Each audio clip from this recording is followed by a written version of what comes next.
On va prendre un autre sujet, le marketing. Alors, pour être très clair, vous pouvez avoir le plus beau spa de votre région.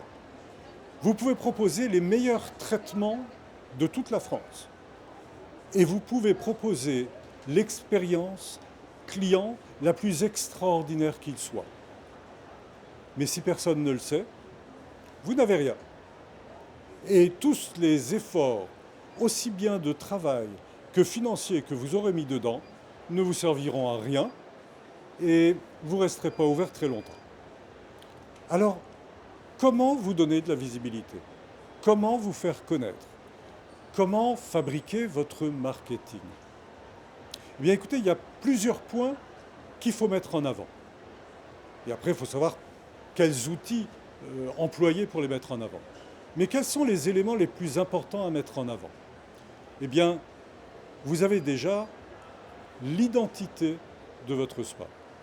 L'identité, elle passe par l'identité visuelle déjà de votre logo, du nom lui-même, ou des éléments en fait qui représentent votre spa pour des gens qui n'y ont même jamais été.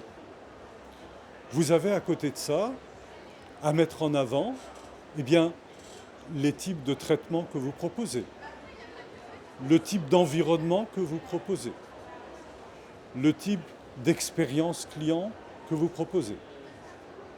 Mais aussi, par exemple, si vous-même vous êtes spécialisé dans une spécialité spécifique, eh bien, de vous mettre en avant. Alors je sais que ce n'est pas toujours facile pour tout le monde de se mettre en avant, mais là, c'est simple, il faut jouer le jeu.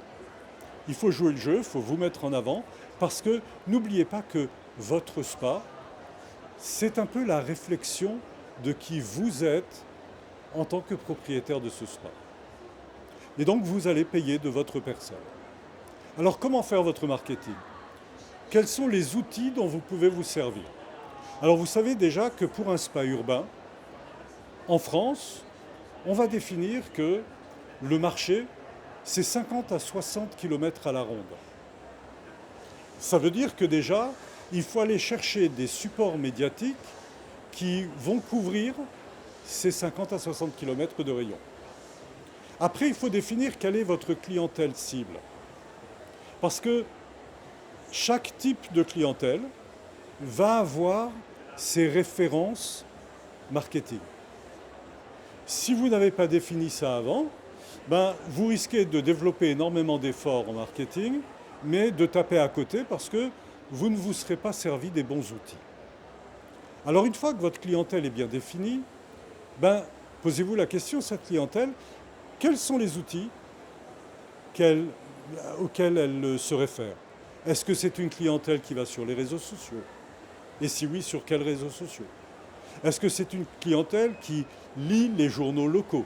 Est-ce que c'est une clientèle qui écoute les radios locales? Et si oui, lesquelles?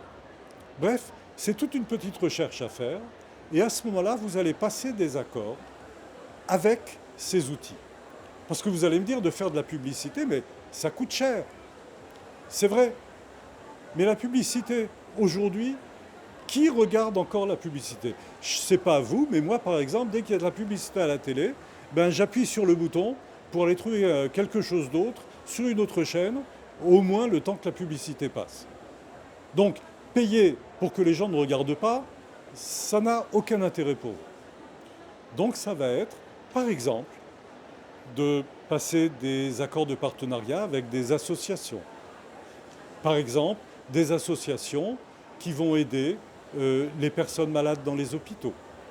Et de faire des actions, que ce soit ponctuelles ou régulières, avec cette association, ça vous aidera à prendre de la visibilité. Ou, par exemple, de proposer, par exemple, au patron d'une radio locale, pour lui, sa femme, ses enfants, des traitements gratuits dans votre spa. Et en contrepartie, d'avoir un petit peu, pas de publicité, mais d'infomercial. Tout ça, ce sont des petits trucs qui font que vous pouvez prendre facilement, rapidement et à moindre coût de la visibilité localement et à la ronde auprès de votre clientèle cible. Et si vous avez d'autres questions par rapport à ça, eh bien, il n'y a pas de problème. Contactez-moi.